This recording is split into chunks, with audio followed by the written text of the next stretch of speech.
I loves me some 1 degree of Chunky B. Ladies and gentlemen, if you're just tuning in, do I sound hot? I feel like I'm a little muffled. Well, you look hot from over here. I'm a gorgeous individual. I know. Check. Check. How about now? Am I hot? Are you hot? Yeah, you sound. I think you sound good. I think I sound better. I think you sound good. You okay over there? Oh, you sound great. Okay, something tells me we're rolling, right? Oh yeah, no, we're good. Hey, ladies and gentlemen, we're hitting the ground running, and what a great day it is for some. And the reason why I say it's a great day, because it's a monumental moment in history. Never saw this coming. Today is the day after Election Day. It's what's today? Wednesday? It's Wednesday. Normally we will banter back and forth, but let's just bring Dannon Green in, who's been in the scene, in the Garage of Love before. Dannon Green, funny comedian. Thank you so much. What up, Chuck? I'm going to tell you something right off the bat. And real quick, Andy Davey in for Gary Adler. And I want to tell you something. If you don't mind, we're just spewing right off the bat here. Man, let's do it. Gary Adler is executive producer of 1 Degree of Chunky B. Never missed one. He's never missed one out of 3 years. We just celebrated we're over like 103 episodes. Wow. Okay. And you were like the first 20, I think. Wow. Yeah, it was a while ago. Wow. So, check. Make sure we don't go too loud. I'm working on it. I know it's you hard, are. It's hard to do it from across the I room know, here. dude. It doesn't matter. We're just happy that D Green is into his. Yes. Okay, check this out. Gary Adler, strong Hillary. And we've actually had a couple shows that we could not air because he became so crazy if Trump took over. Wow. He was just he was going with the Hitler thing. Oh, my God. And so we couldn't air some episodes that we were that we did here in the garage. And today he's like, oh, I texted him and go, okay, we got D Green. He's coming. Great. I nailed him live on Facebook this morning, which was a monumental get. Oh, wow. Yes. Have you ever booked a gig like that? No, I have never done it. No. And it was good. But, when I saw you, I said, oh, no, Chunky, I hit you right there. I said, yo, I'm here. Just tell me what I got to do. We booked this. You booked this little podcast, and we're so grateful for coming back. And we were wanting you for the last couple months, but we got a great lineup going. Okay. Not saying that you're not a great lineup. No. So we had all our guests in a row, all booked in. Right. But we kept talking about you, and it came perfect to us this morning. And being who you are, I don't care if you voted for Hillary or Trump. You were booked. We wanted you today anyway. Right. I appreciate that. Yeah. And thank you for being here. No problem. So what I'm saying about the executive producer is he's home in bed. I figured that. Yeah. he's licking the wounds. Yeah, he is. He's totally hard right now. And you know something? He even started. I looked at one of his posts today at Facebook, and he even put a little Jesus thing in there, looking down at the United States. Hey, I'm praying for you, bro. I'm praying for you. We're praying for everybody, and I'm praying for you. Andy Davey is in the house right there. Let's just give some real love real quick to our beer sponsors. Even though I don't drink real beer anymore. Did I tell you I quit? Yes, you did tell me that. Yeah. Okay, Lucky Duck. Our boys at Venice Brewery, we love you. Keep doing what you're doing. Flock. Don't get a six-pack, get a flock. Get a flock. All right. Moisturize from the inside out. Before sun, after sun, during sun. Afterglow. Just keeps on shining. And don't even go, because he's not here. You can't team up. Gary, normally, Andy teams up with Gary, and they make fun of me because we've got weird sponsors. No, I mean great sponsors. No, awesome sponsors. Okay, let's breathe. Let's soak in kindness, goodness, and think to yourselves, what the fuck is going on in America? Talk to us, D. Green. Who the hell was these people? Damn it. No, man. Well, I mean, let's just go, man. Yeah. I mean, I have to tell you, I'm going to tell you something. Talk to us. I've been talking a lot about, obviously, up to the election with a lot of people.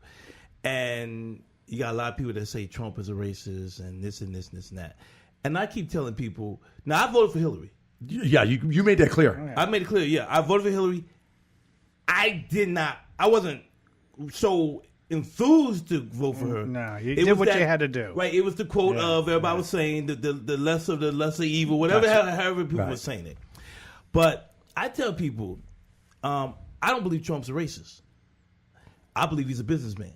And businessmen don't care what color you are. No, he appealed to racists. All they care about is green. The color green. And I caught heat from everybody, being African American, a lot of black people. Man, no, he's racist. You don't know shit. I don't know shit, but I don't think he's a racist. Okay. And I tell you this, why? Because when The Apprentice was on, and we watched that show, 3, 4, 5 years? Yep. Not one person said he was a racist.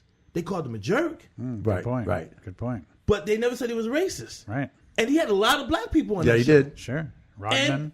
Yeah. And he appealed to black people. And everybody had fun. You're fired. You know what I mean? We couldn't wait to get home and tell our girlfriend that. I got to leave now. I'm just playing. Just Trump was on TV. And I enjoyed him. Yeah. And I met him one time. You met who? I met Trump one time. No way. I right hand of heaven. And let me tell you what happened. It was the year that Robinson, Pete. Yeah. For the couple, what's her name? The Oilers? No, you took a football team? No, Pete, the quarterback from. Yes, I know what you're talking about. USC. His wife. Oh yes. What's her first name? Dude, oh my God. She's a talk show host. She was an actress and everything. Yeah. She was on The Apprentice that year. Remember? Yes. I think she either won it. Did she really? I think she won it or came second or won it. I'm so embarrassed her name's not popping up right now. Oh, my God, me too. Well, she's not going to be on the show now. Yeah. Well, good job. Yeah. So, blah, blah, Pete. Blah, blah, Pete. Yeah. Robinson Pete. Blah, Pete. Robinson. Something. Yes. Right. So, anyway, she had this big, she has a kid that is artistic. So, she has a foundation. So, she has this big event in Hollywood, Beverly Hills. And everybody's there. Every big person was there. How I got through the doors, I can never tell you. Come on. I got through them. You know what I'm saying? Yeah. So, who's there? Who they're honoring? They're honoring Trump. Right. Omarosa was there with the late Michael Duncan. So I saw Trump, and I said, go over and talk to him. Now Trump's a big man. Yeah, he's about 6'3". Is he that tall? He's a big dude. Yeah, he's not a little guy. No, right? He's not a little dude. Yeah. Right. And his bodyguard ain't little. Oh. And he's got that same dude. You know what I mean? So I walked up, and I walked up to him, hey, how you doing, Mr. Trump? It's a pleasure to meet you. And he shook my hand, but he never looked at me. Really? Never looked at me. It was like, hey, how you doing? And I was like, damn. But and you got the hand out of the deal. I got the hand out of the deal. But that was my experience with Donald Trump. All right. Yeah. Now you've met the president-elect. Man, it's amazing. I don't know. Okay. And listen, I'm giving you, this is your podcast today, all right? Any thoughts, anything, any messages you want to go, don't hesitate, okay? Right. Anything that's on your mind. And what I want to ask you about, yeah. Did you expect, and what do you think about the calm, soft protests that's going on as we speak right now in New York City, up in Seattle? Have you dialed in? Yeah, I have. And I'm going to be honest with you. Like I said this morning, I said, when Obama won the first time, I voted for him. A lot of people shedded a tear. It was a great moment for America. Probably really a great moment for the world to show a different side of America. Yep. And people lost their freaking mind who didn't want him in there. And they blamed him for everything right off the bat. We came into he was handed the country. We had a bad state, and it came off the bat. People wrote him. And then I voted for him the second 4 years, and people wrote him. I remember, I think it was North Carolina when Michelle Obama tried to tell the parents, telling people the first day of school, hey kids, go to school, blah blah, do well, and people yelling, they ain't gonna be telling me, how to raise our kids. I mean, they're telling them to go to school, and like the first day, positive, and they wrote him, and I said, as a comedian, and I used the N-word, okay. Mm-hmm. I said, I'll never call that man that because he worked hard to get there. Right. You know what I mean? And I slipped up one time in 8 years. On stage? Yeah. I said, yeah, that motherfucker. And then I said, you know what? I want to say, excuse me. I want to apologize. It was a black guy I said, because I said I would never use that word with him, and I'm not. He worked hard to get it. You caught yourself. Right. I caught myself. Nice. Now, but with Donald Trump, I'm going to give him the same respect.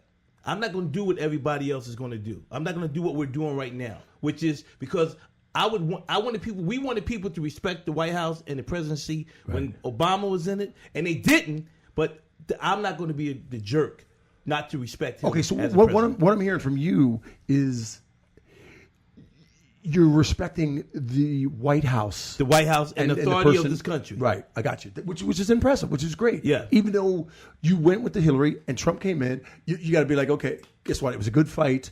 You got into the House. Right. So now I'll support that. I'm more disappointed if I would say in the turnout. I spoke with some people that did not vote, that were African American, and I think he got a lot of black vote, and he got a lot of Latino vote. Yeah. And I think what happened with some of the people that I talked to, it kind of turned my stomach a little bit. Like, and it's not about them not voting for Hillary and against Trump, but as the history of our country, so many people died, arrested, protests. Back in Medgar Evers, 1963, when he was killed, and then we had those three men, the two Jewish guys from New York and the one black guy that got killed in Mississippi, trying to help the people died so we could vote. I don't give a shit if it works or not. Just do it, because it's a privilege that was earned, that we should have had. Don't get it twisted, that we should have been able to do, but that people fought for us to have. So it bothered me for people that did not vote. Well, let me ask you, and Andy, I want you to chime in. Is our vote? What does our vote mean anymore? What's going on with the electoral? Something was happening last night that I just wasn't getting. No, this is what, the third time in the history of voting for presidents that the Electoral College was opposite the popular vote. Right. She was the popular vote, right? At what point are we just going to say, fuck the Electoral College? It's outdated. It's antiquated. It's no longer needed. Popular vote counts. We can tabulate it down to the vote. Right. Okay. For a simple guy like me, in 1 degree of chunky, in the garage of love, in a couple sentences, break down who is the electoral vote. Who's doing that? What is that? Well, that's like delegates, right? So delegates, superdelegates, that kind of thing. Right. They're all the people that we've voted for. But the problem is, I don't think people spend enough time worrying about their local elections. Right. Like, can you tell me who is your representative right now? I can't tell you nothing. Right. But you voted for them.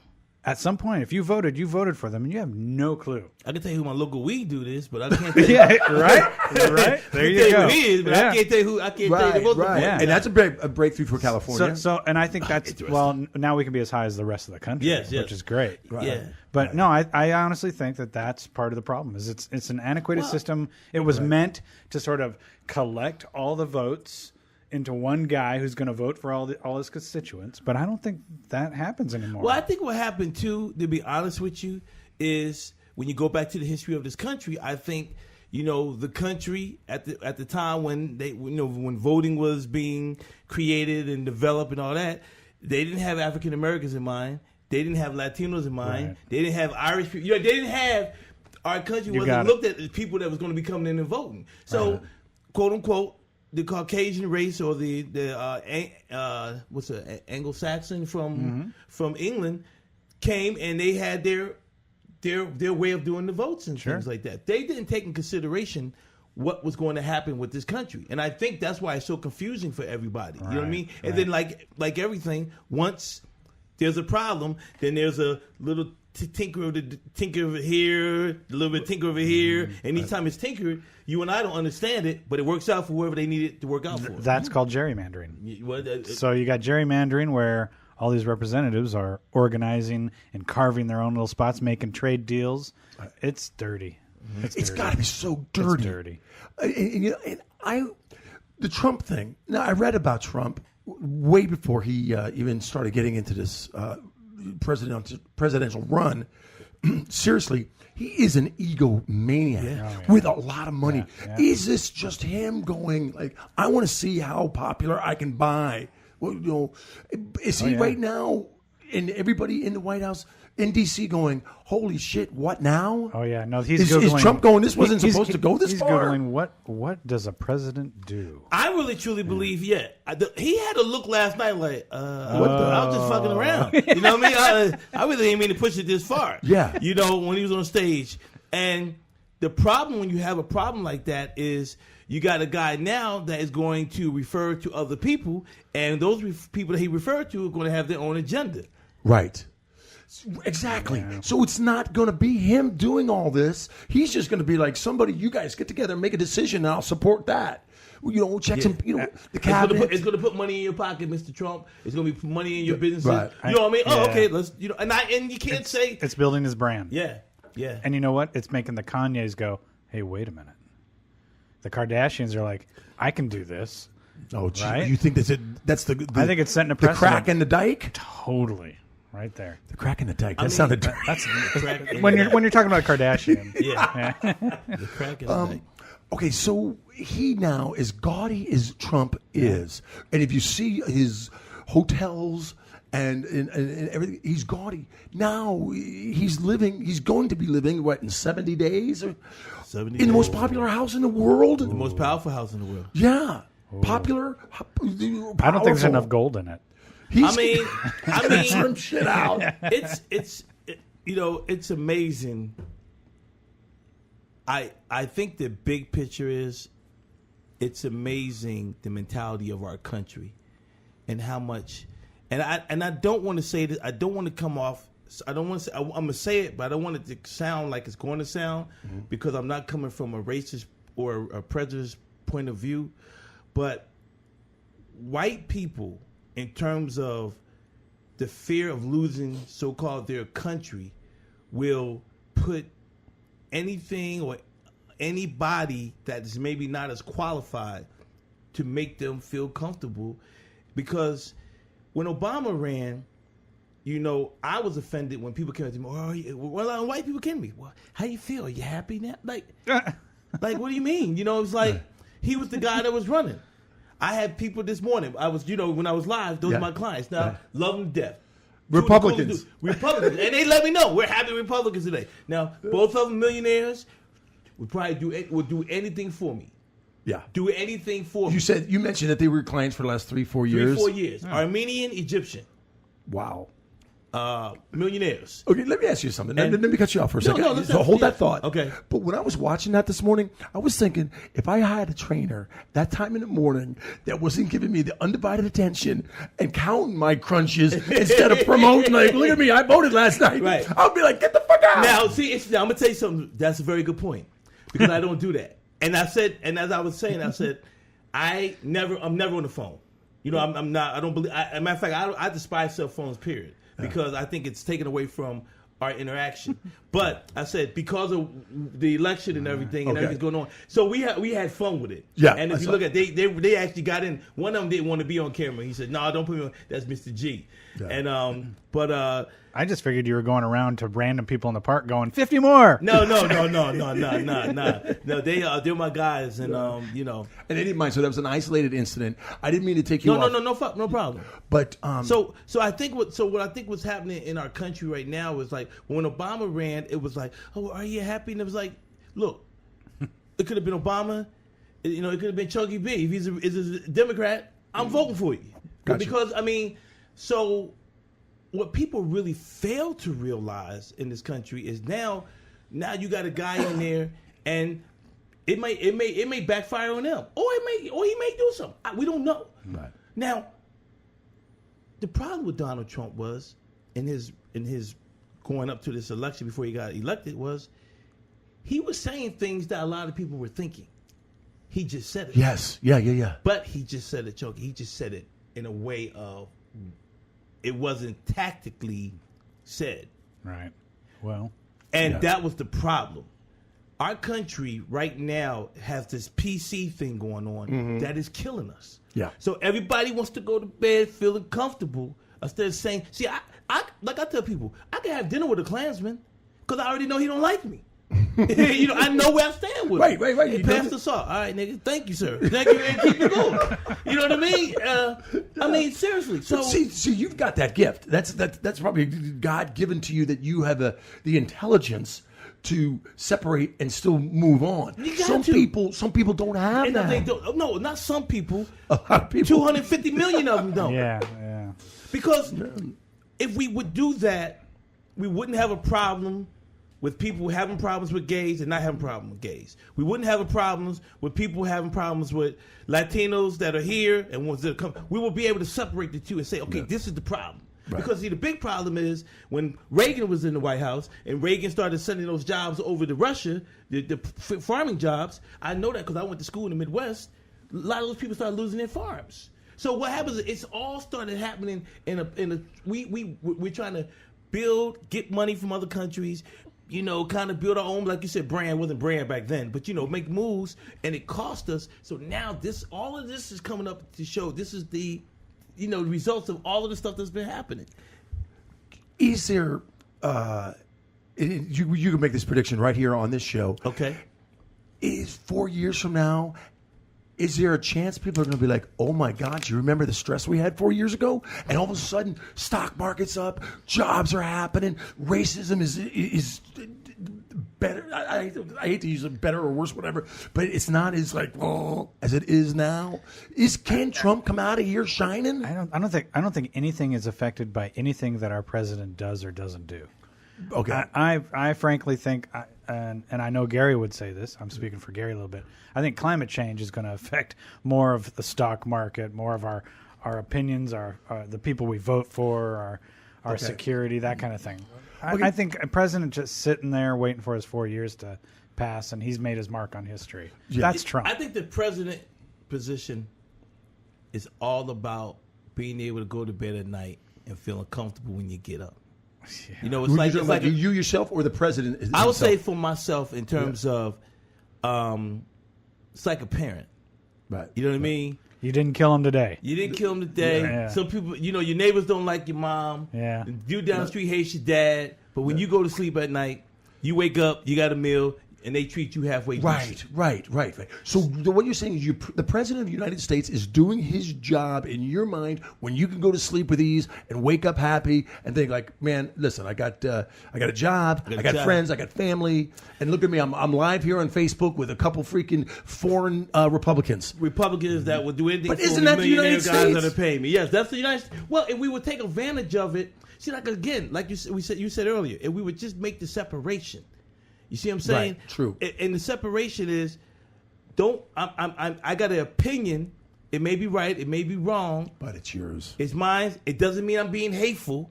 It just means that I'm making my opinion. Now, just trust and believe. There are some people that are having hate out there. You know what I mean? Yeah. But, there's a lot of black people that are very upset with Obama. They feel like he really didn't do anything for the black race.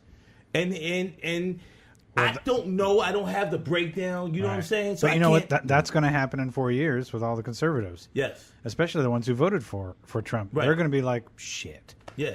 We thought he was going to be the one. Yeah. Well, we thought he was going to give us our country back, but now we have less of a country. Well, I mean, I don't know. Right. What's the vibe in the African American community? Because I know you got your finger on the pulse of all that's trending and cool. Mm-hmm. What was the vibe today? With let's start last night. I didn't get to watch a lot of it last night, but at the end I had to stop by a friend's house who's a brother of mine, a black guy.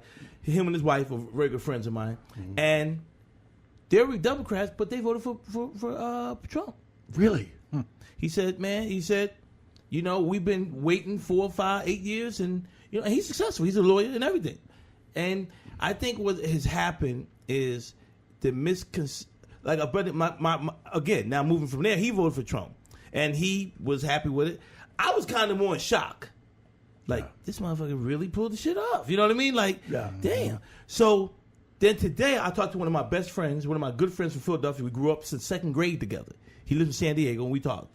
And he's like livid, like pissed, like this racist, he's racist, and I'm like, I don't think he's a racist. I just think he's a businessman. Well, he said these things, yeah, but everybody's gonna say these things. I said, but then Hillary, to me, did not come to the table with a freaking great agenda.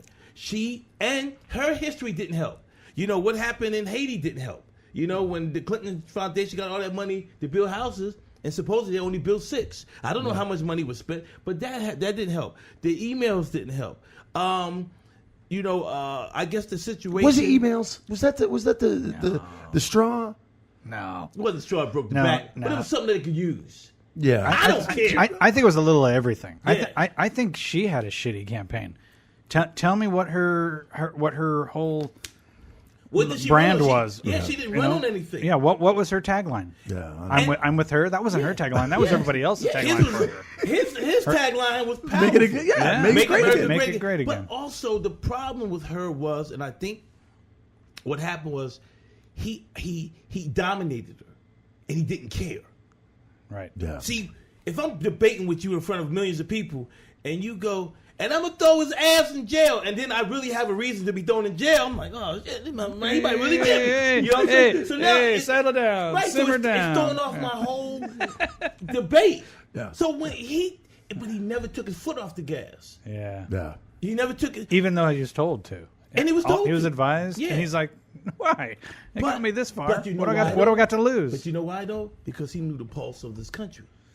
You know, He and did. He I knew the did pulse of- know that. He knew the pulse. He knew that people down south He took advantage and of people that. in the Midwest that were of Caucasian race, really, because that was his push. Yeah. Were feeling threatened by the loss of jobs, by Latinos coming into the country being illegal, which a lot of people did not say it, but they were feeling it. Yep. And so, but he was like, "Hey, the hell with it. I'm gonna say what this is really Yeah. about." Yeah. And then it just got to the point where the people were like, "He's saying what we're feeling, and guess what? We don't care either if we're on camera. We don't care either if we're on video." You know, Right. where you have some people say, "Who you vote for?" I could never vote for Trump. And I'm a Republican, but he's such a racist. But went into that behind the booth and go, Trump. You know what I mean? Like, Trump. You know what I mean? Yeah. So come on. I mean, there's going to be, like they said, there's going to be happy people to wake up in the morning. There's going to be pissed off people to wake up in the morning. I thought it was ironic. Last week I was at a bar mitzvah. It was my first one. My daughter's Chuck, boy. are you Jewish? No. I'm a Catholic guy. Okay. But my daughter's boyfriend, Okay. his little brother was having a bar mitzvah, and we got the invite. Oh. So I busted out the blazer, some nice slacks. I went down to PV. We were leaving the function, and we were passing Trump's golf course. Oh. And Oh, down there? Sure. Wait a minute. Yeah, Wait, yeah. you had the bar mitzvah down there by Trump National? yeah. Oh, somebody got money over there. Huh? Yeah. And it was so funny as we were pulling up the drive, and there was Trump's the start of his parking lot entrance, and there was all these rocks, and he was building a new wall down the driveway. It was, I don't know if that was like a Maybe that's the practice. start of the wall. Yeah. Yeah. So there's a wall being built, but it's not at the border. Another question. What's going to happen? What's going to happen? God, I don't want to. I hate to even say this. I don't even want to. I don't even want to say it. Man, Shoot. ask But the question. Let's do is there a future? The way things are brewing, and people are so hateful and mean and tempered. Is there going to be an attempt at his life? I hope not. I thought that someone was going to. I thought that while Obama was in the White House, that someone might try it. But I think, Well, they kind of did. Hopping the fence and whatnot. yeah, He got in the house. That dude got into the freaking house. Yeah, I don't know how that happened. Yeah. Yeah. That's scary. Well, actually, Secret Service didn't do a great job with Obama. No, they've all sucked. They Yeah. really has showed a lot of disrespect. He was never respected, and that's the sad thing about it, because he went in to really do a job. He was given a bad hand, and I think that those type of incidents show there's really no respect for the president. I don't know, 54% approval rating as of like last week. Well, the approval rating is different than people that work for you and respecting you. That's You true. know, the Secret Service, their job is to be on point, not to be drunk or down in Honduras where they was getting some booty from some of the girls while the president is trying to, make some deals and you ain't watching his back. And then you're mad. I hope not. I think that if it would have happened with Obama and something would have happened to him, I think it would have probably been the biggest. It would have been a war within our own country. And I think the only thing now that's going on is I think people, even people that don't like maybe Hispanics or blacks or anyone, I think even them are like, I think they were somewhat surprised too, like, he really won. So anything could happen. Oh, yeah. Anything can happen. I hope not. Yeah. I would hope that we're a better country than Okay, that. speaking of Obama, now one of his biggest things that, and keep in mind, people, I'm not sitting at this table like an expert.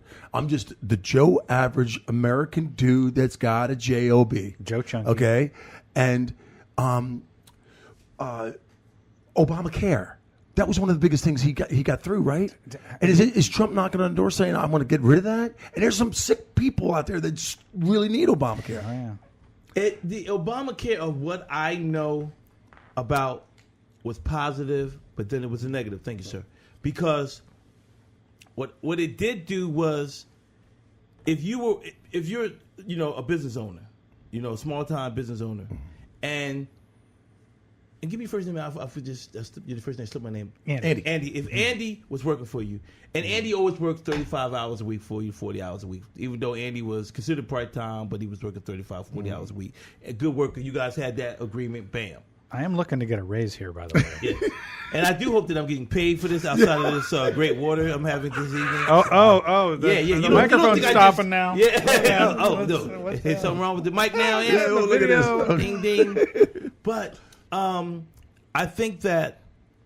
Wait a minute, I lost the train of thought. What was I saying?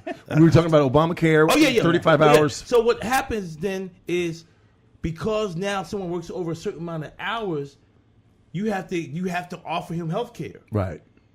So in a way, it was positive. In a way, it was negative, because now you are not going to get them hours of work that you were getting that you were cool with. Right. No, Right. And then you have to come back and buy your own. But say for me, for instance, I'm blessed enough right now. Now, ain't no telling what's going to happen next year. But I have health insurance through SAG, which is one of the best. Yeah. Yes, it is. You know what I'm saying? Mm-hmm. I've made enough money. A lot of times people, when I'm doing a gig and people are like, "Ooh, good, I can show my mama and I can show my family." I'm like, and my mom like, "Hell, I got insurance." You know what I mean? Because I'm thinking about it differently. Yeah. So I think Chunky, it had a lot of different. Yeah. Right. It all depends on what side of the street you're stepping on. Yeah. Awesome. Hey, what's going on, ladies and gentlemen? My name is Dannon Green, comedian Dannon Green, and right now you're tuning in with 1 degree of Chunky B. Nice.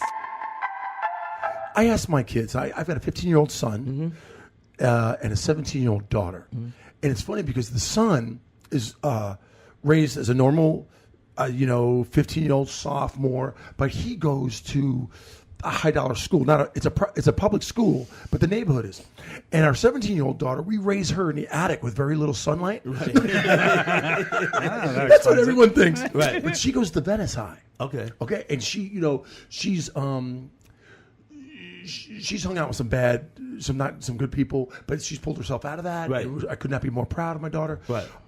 But they go to two different Jack's up in Palisades. Right. Okay. So you go up on the hill there with a really fancy school, but and Riley's. So I was just watching them argue about politics, and it was young and fresh, and they don't know the details as much. But I sat there and said, "Okay, guys, no more talk about this. This is. I'm going to ask you one question. You're on death row. You're going to the chair, but you've got one more trial. Who do you want representing you?" And they're like, ooh, Dad. Ooh. And they both said, Trump.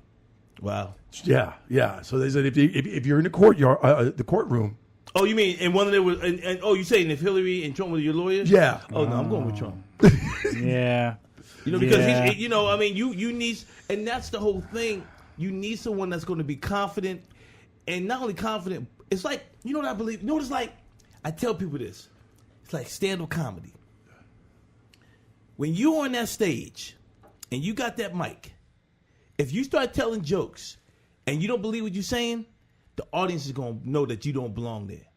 It could be your first time or 2,000th time on stage, but if you go up there, and I've seen people doing comedy for years, and they go, hey, and get Hollywood jokes, I'm like, why are they doing this? Yeah. And then I see that one person, or like myself, go on stage that first time, grab the mic. No, actually, I didn't even grab the mic the first time. I actually spoke into the mic. I didn't even touch the mic. I was just talking to you like this. That was the craziest thing, man. And then come out and get the second place in a little comedy competition because I believe what I was saying. Yeah, right. Even though I was new, people were like, man, you're a funny guy. But it was this guy's on the truth. My first time ever on stage. How you present it is how people are going to perceive you. Yeah, and if you don't believe it, they're going to... If you don't believe it, they're not going to believe it. Right. That's a good thing for young comedians. Don't sit there and try to write what you think is what other people want to hear, and and get on their good side. Right. And try to make jokes about their beliefs. You got to make jokes about what you think, what goes through your veins, what you believe. You got to talk about what you know. I'm going to go off sidetrack. No problem. But let's go back. We're going to wrap up the political talk, and then we're going to talk about what's clicking in your world, because I know you got good things happening. But as I'm sitting here thinking, there's a project that 1 Degree of Chunky B here in the Garage of Love.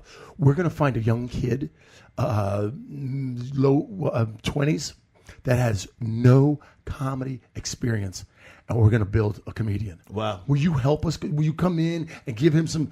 And we're gonna watch this kid grow. I would love to. And then we're gonna put him on stage, and then we're gonna try to get him on stage, and all the people we know, we're gonna try to we are gonna make a stand-up comedian. We're gonna build a comic. Build a comic. Yes. That's what we're gonna build a comic. Nice. And will you come in and maybe give him some pointers on the show? No problem. I would love to. All right. Yeah. And you'll be one of the builders. Yeah, I'll be one of the builders. We'll get credit. Yes, give me credit, damn it. That's all it's about in this world. You'll be a subcontractor. Okay, It doesn't matter. It doesn't matter. Man, subcontractor. Okay. I'm flipping through. This was like a month or so ago. Flipping through and saw your face on a really fun-loving commercial. Break that down. The Ally Bank. Yeah. Great commercial audition. Great director, Brian Billow. Okay. Who I feel is going to be one of the top coming directors. I've done a number of commercials with him, and it's really cool. You both know how hard it is to get work in this town. Just everybody is an actor. Anything. You know, anything. I gave a homeless dude a change, and he gave me back a picture. Like, hey, you got an agent? You know, you know what I mean? Here's my 8x10. Yeah, here's my 8x10. But it was when I auditioned for it, it was a simple audition. Okay. And but I didn't know it was going to be as big as it has been. And you say simple audition, but like how simple? Because some are just like stand there, say your name, now get out. You go in there, you slate your name, and in this case, we had to act like we were coming into the office late after lunch. Okay. So you're walking in, you're walking in, and you go, hey, how you guys doing? Hey, sorry about that. Long lunch. I had a burrito, I had to go bathroom. Because that's the kind of guy, director he is now. Don't get it. That's on the callback. Okay. The initial one was, it was just kind of, I think it was like a walk. We had a couple of lines, and I actually had the speaking line first, which is, who's with me? You know what I mean? Right. So I think what happens in some cases, it's like anything. There's really no formula. The director kind of knows what he wants and what he doesn't want. And what I've learned is you got to give him what he wants, and that's it. No questions, no nothing. Sure. And you got to say to him almost in a way like, any way you like to have it, sir. Right. I could do it any way. You want to put that in his mind, and I was able to do it. And the commercial is done very well. Yeah. Is it fun seeing yourself doing that? It's fun, and I think it gets to the point where it's even better for the people that know you. Like, I get calls from Ohio or around the country, and I watch TV, and I say, man, I knew you was going to make it. I knew you was going to do it. I knew you when you was, and it's good because people see you guys only. We know each other depending from when we moved in town or when we got together. So maybe 25, 30, and then we'll be friends for the next 20 years until we pass. Sure. Where you got people that have known you since second grade or first grade and go, he was a silly kid. You know what I mean? Like, exactly. He was a good kind of, so yeah. But what really disturbs me, oh my God, and it's happened maybe 3-4 times, is where you just get the barrage of texts and phone calls. So I saw you spot. I saw you spot. And I'm like, it wasn't me. There's one right out there. Something came out the other day or last month, and people were like, boom, boom, boom, boom. And you got to go, no, not me. I got one for you. Before, and I think we talked about this the last time I did your show. Before the lady, I was the Popeye's chicken guy. I was Charles. I was the guy. They would talk about Charles cooking in the kitchen, and they always show me either doing the chicken or putting the biscuits up or things like that. And I was a year and a half of the spokesman, like, you know what I mean? Right on, yeah. And then she came on, and then she just been killing it for the last year and a half. I mean, 4 or 5 years. $1.6 million was $2 or whatever her contract is, and everybody calls me and goes, man, I don't like her. I wish they had to bring you back. And I'm saying to myself, yeah, I wish they'd have brought me back for that kind of money. No kidding. Right on. What's going on at the end of this month, November 22nd? What am I hearing about you? I would love, man, if you can make it, and if not make it, watch it. Yeah. I shot an episode of. You know what? I have more than one. Let's fill it. Okay. I can see. Yeah, but that'd be kind of cool. I shot an episode with my friend Of the husband? Real Husbands of Hollywood. There you go. Thank you, bud. So we're just. Oh, I'm sorry. So we show. Let's do it. That's how we do it. We're gonna bomb you guys with this, okay?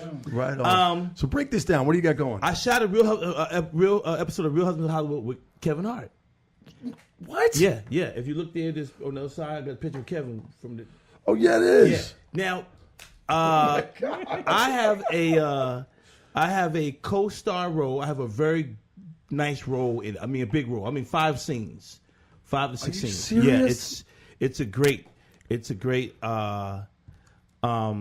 you're having it at Stir. At Stir, yeah. Now, it's a great role. I didn't mean to cut you off. It's a great role. And were you sitting there going like, oh my God, I'm hanging with the number 1 comic in the country? Can I tell you the story, man? Please do. Because this is really a story for not only, I mean, obviously being on your show and they tell you a story, but for other actors. Chris Spencer, who's the creator of the show, I did a show with him called Significant Others about 5-6 years ago. It was a non-scripted improv show on Bravo television. Mm-hmm. He was one of the leads of it, but it was a white show.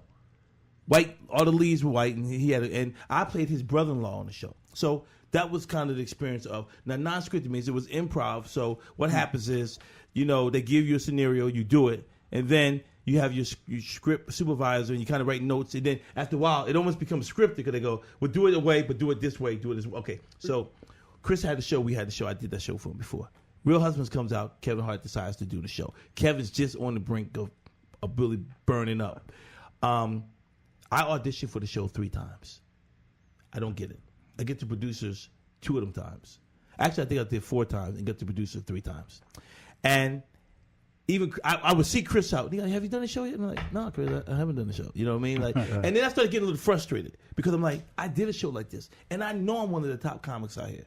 I mean, I know I can hang with anyone. Right. But anyway, so it got to the point where I just told my agent, I said, man, if they call me again, I'm not going there. She'd be like, why? I said, because I just, I've been in so many times, and it's getting frustrating. Right. And I knew also time was going on or whatever. So fast forward, earlier this year, I get a new agent. So in April, she calls me and she goes, hey, Dannon, you have an audition for Real Husbands of Hollywood. So, yeah, okay. So I did. I was like, because it's almost like you're conditioned. Right. And that's what I'm saying. It's not about them, but we can get conditioned. Yeah, yep. So she goes, well, I said, when is the audition? She goes, Monday. I said, I can't do it. I was happy. Okay. Because I was shooting a commercial. Oh, that's good. That's good problems. I booked a Subway commercial. There you go. Right on. That I got cut out of. Come on. That's another Hollywood. Welcome to Hollywood. But I got paid though. But I got cut out of it. Okay. Right. So she goes. I said, "Well, tell me I can't do it." Because first I told her I didn't want to do it. She says, "Well," I said, "I've been in for the show, and I knew everybody. I don't want to go through it because when you go in for a show so many times." You're happy that they call you, but it starts to bother you because it's like, man, I want to do the show and I'm not getting it. Right. The story is a point behind it. So she goes, okay, I'll call him and tell him. So I said, cool. So I'm going back. She calls him about 3 hours later. Hey, they said to see you on Tuesday. I'm shit, So I'll shoot Monday the commercial, but they decide. I said I don't want to do it. They said, oh no, we'll see him on Tuesday. So I'm prepared, you know what I mean, Andy? I go in prepared. I'm not going to not go in prepared. Right. But I'm not, So I walk into the casting office, and I know the casting director, Kim Coleman, very nice woman. She's the one that helped me get Everybody Hates Chris. Because I remember I told you that story how I shot the pilot, and they cut my character in the pilot, and I wound up getting 4 or 5 episodes. Right. But, so anyway, I go in there, and I say, hey, how you doing, Kim? And she goes, hey, Dan. She goes, Dan, are you okay? I'm like, yeah, I'm good. Because usually I'm so bubbly. Yeah, right. But it's almost like it's death row. I can't run nowhere. Just go ahead and pull the switch or put the gas on. Let me get up out of here. You know what I mean? Get this over. Don't give me no rights. Don't ask what I want to eat. It ain't gonna make a difference tomorrow. Traffic's building up out there. Building up. You want to talk to anybody? No. So I go in there and I do my And I'm going up against. I know who I'm going up against. At least some of the guys. A lot of top dudes, like a lot of named comedians. Okay. So I do it, and I go, okay, thank you. And she said, oh, thank you, Dan. I said, okay, see you later, Kim. Take care, man. And I leave. And when I'm telling you, Chunky, I left that audition there. I left it there. Right. Like I it didn't leave. It didn't leave the office. I was thinking about Jack in the Box or Lakers. Yeah, or going down here to Westchester. You know what I mean? Inside joke. Yeah. So 2 days later, my agent called me. You got a call back. I got a call back. Oh, okay. So I prepare. I got about 4 pages. So I make sure I go in there. Chunky, I go to the callback. The callback's on Saturday, because when you have a Saturday callback, it's good. That lets you know they're going to be shooting something within the next week. Awesome. So I go in there, and now I see 2 of the guys I went up against the first one, and a few other guys. And I'm saying, this is going to be it. So they're already there. So I sign in, and I sign in after them. Well, when they come out, they go, okay, we're going to see Dannon Green first. Now I feel like, damn, they just trying to get me out the way. You know what I mean? Like, I signed it after everybody else, and they want to try to get me. You know what I mean? So I said, okay. So I go in there. Now, this I cannot make up. Tell us. I go in there, producers, director, Chris, everybody's there, about 5, 6 people, 4 people on the couch, the casting person, and then one of the producers is at the desk. I know who they all are. I won't say the name, but I know all of the guys. So, and the door, I came through this door. So I'm on this side now with the camera to me this way. Okay. So when I leave, I will go out that way. So Kim said, I'm going to read with you. Oh, she said, okay. So we go ahead, blah, blah, blah, do the scene. Blah, blah, blah, blah. I'm doing it. Then I go scene. When I finish, so just know that's over. Yeah. And I go, thank you guys. And I start walking out. True story. And they go, hold up, Dan, hold up. Can you try it this way? So I said, okay. Because I'm so conditioned. I'm just like, this is good. I did what I was supposed to do. Right. So I did it. They wanted it to look like I did it comical the first time. Then they wanted serious the second time. So I did it. So they said, okay, thank you, man. I said, no problem. Call me on Monday. I booked it.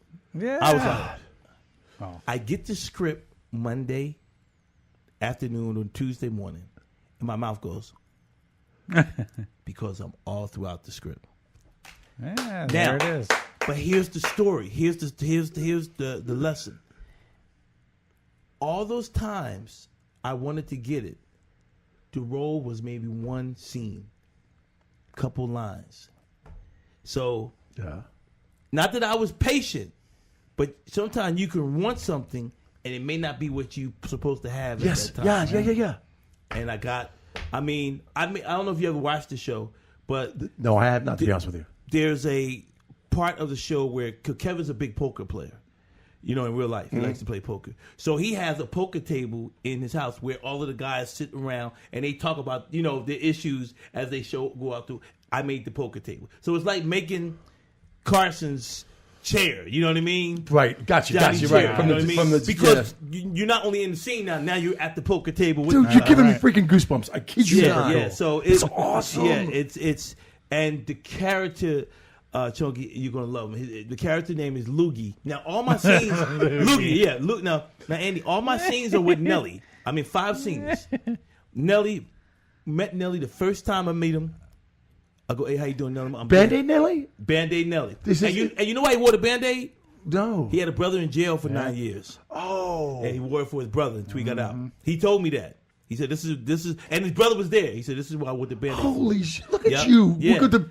Yeah. Oh, man. So I go in there, the first day I'm there, and we have and I got to tell you this one story, then I know you got to move on. We go in there, and I come on set. It's a night shoot. The first time. So I meet Nelly, and we shake hands, and we say, hey, man, come on in, man, come in my bus. I went to his bus, was reading, and then he walks out. We read a couple times, and then he comes out, and he tells the producer, yeah. I'm cool with him. He can go. No, so I'm like, shit. Good. Yeah. So our first scene, it was shooting our first scene on Sunset Boulevard at a liquor store. Okay? So we shoot the scene that night, and it's, how it is the first night when everything is smooth, you're relaxed. Right. Like, okay, I'm good. So we shot the scene went great. That was this scene actually right here. If you look at the postcard. Okay. See that right there? right here. Yep. That's me, Nelly. Here we go, and, Andy.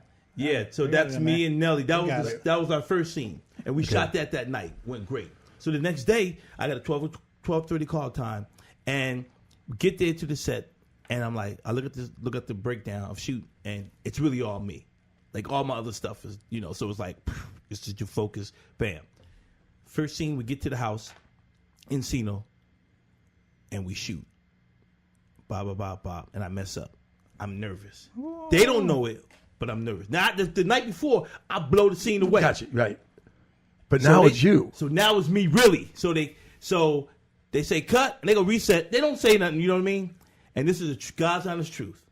And this is something that I think everybody, whether you have a job, something that you want to do, that you get the opportunity to do. And I had to stop and talk to myself. And I said, and excuse my language, I said, all right, Dannon. I said, this is the fuck we've been waiting for. This ain't no damn time to blow it. I'm dead serious. I said it to myself because the cameras is on you. You know how it is. It's like it's me and you here, but it's 50 people looking at you over there. Right. And I've been trying to get this show since it started. And now I got a role that's a big role. I beat out a lot of guys, and I'm a nut up. No. Mm-hmm. So I said, Danny, I really did. I cursed at myself. I said, man, come on. This ain't no fucking time. Don't blow this shit. They said, okay, reset. I didn't miss a beat the rest of the day. I didn't miss a line. I didn't miss a line. Love that. And love that. And you have to, and it's a true story. I can't make it up, man. Yeah. I hit it. Everyone. And we shot at night. We shot through the day. It was a 15-hour day. Oh, damn. Shot the last scene, which is hilarious, with Kevin. Like, me, Kev. No, it was. I don't even want to tell you, but because they told me, I said, well, how did I see it? And Chris just said, that scene is fucking funny. Like that, right? Bless it. So when it was over, now this is 1:30 in the morning in Encino. They're still shooting, but I'm wrapped. Oh yeah. So I looked for Kevin on set. Him and his fiance, now his wife, were at craft services. They were coming into the house. So it's just like we were in your house, Chunky, and I happened to. Craft service was here. Kevin's leaving here, and I'm coming out looking for him. So just me, Kevin, and his girl. And I know Kev. You know what I mean? I know him. He's from Philadelphia. I'm from Philly too. I didn't know him back in Philly, but you know. And I just said to him, I said, "Hey man, hey Kev, I just want to let you know, I really appreciate you letting me do your show." Now he didn't even know I had gotten the part at first. I mean, he's not. You know what I mean? He's not sitting there in the casting. You know what I mean? Sure. But I believe that you got to go back and you got to thank the people that are the stars of the show because you got to let them know you appreciate it. Hell yeah. So I went back and did it to him, and he said, "Nah, man." He said, "Man, you were fucking funny." He said, "You were fucking funny, man." And so all I'm hoping and praying that they don't cut, a lot of stuff. Right. But they won't. But the way it is, it's because I'm like I said, it's me, Nelly. I'm Nelly's storyline. So it's just it was just amazing, man. I was at CBS and I was warming up. Politically incorrect at CBS Television City, and it was a one-time deal. It's just like, just come in. We want you to just do it. Our guy is. We have a guy. Yeah. Just come in, and I got these people to the point where they were like, "What's going on with this audience?" And there was some downtime. Boom, boom, boom. I felt like a fish out of water, but I was still doing my thing, and I walked out of there going. And I hear a voice when I was going to my car. Hey, dude, come here. He comes up to me and he looks down and he's like, listen, you're good. Just keep doing what you're doing. You need some work, but you're good. Steve Harvey. Wow. Yeah. So wow. good. Yeah. I was like, cool. Yeah. Awesome. And to get that feedback, to get a star like Hart to do that, he's a funny guy.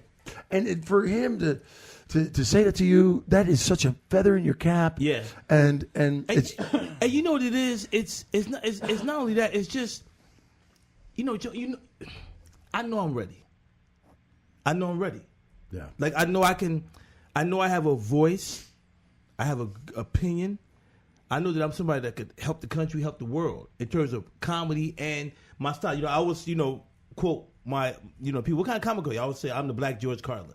That's what I would say. That's my favorite comedian because I'm topical and I'm going to talk about. I can make anything funny, whatever it is happening at that time. So now you know the old saying: "Don't shake the tree if the fruit ain't ripe." You're ready for your tree to be just. I'm ready, and you know what it is. But I think what hurt me or has hurt me, but has helped me is that I'm not a tagger on, and I'm a real person.